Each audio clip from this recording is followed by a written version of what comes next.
Hello friends, मैं Farida RTI SK news agency में आप सभी का स्वागत है। फ्रेंड्स, हम इस वक्त मौजूद है मलाड वेस्ट वार्ड 46 में। वार्ड 46 की नगर सेविका मिस योगिता कोहली जी और उनको सहयोग करते हुए भारतीय जनता पार्टी के नेता सुनील कोहली जी आज यहां पर वार्ड 46 में कई जगहों पर जनता के लिए टॉयलेट, रोड, लाइट के काम का भूमि पूजन किया गया।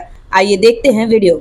ये टॉयलेट लॉट 11 मधून आम्ही याच्यासाठी निधी सँक्शन केला आणि लॉट 11 मधून टॉयलेट सँक्शन करण्यासाठी ग्राउंड प्लस 1चं आमचं प्रपोजल होतं आणि हे 36 टॉयलेट अतिशय ज्या पद्धतीचे टॉयलेट असतात, आधुनिक टॉयलेट असतात, त्या पद्धतीने आम्ही बनवण्यासाठी या ठिकाणी प्रयत्न केला आणि तो निधी पण आला।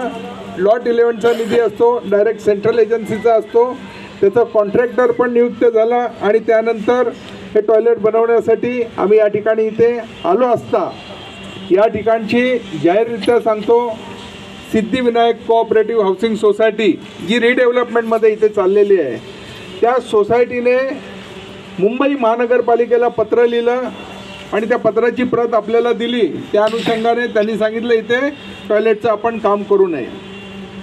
मधल्या काळामध्ये आपल्याला सांगू इच्छितो की ज्या वेळेला या सोसायटीने आपल्याला अशा पद्धतीचा त्रास देण्याचा प्रयत्न केला की या ठिकाणी असलेली लाईटचं मीटर गेल्या कित्येक वर्षापासून बौद्धजन पंचायत समिती शाखा 168 खूप जुनी शाखा आहे आणि या ठिकाणी आमच्या दलित बांधव राहतात।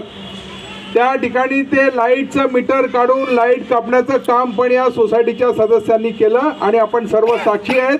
ज्यावेळेला मला माहिती पडलं त्यावेळेला सगुबाई तुम्ही नव्हत्या, मला वाटतं गावी होत्या, परंतु या ठिकाणी लढा आणि सुदान कांबळे माझ्याकडे आले आणि त्यावेळेला आपण लाईट लावून घेतली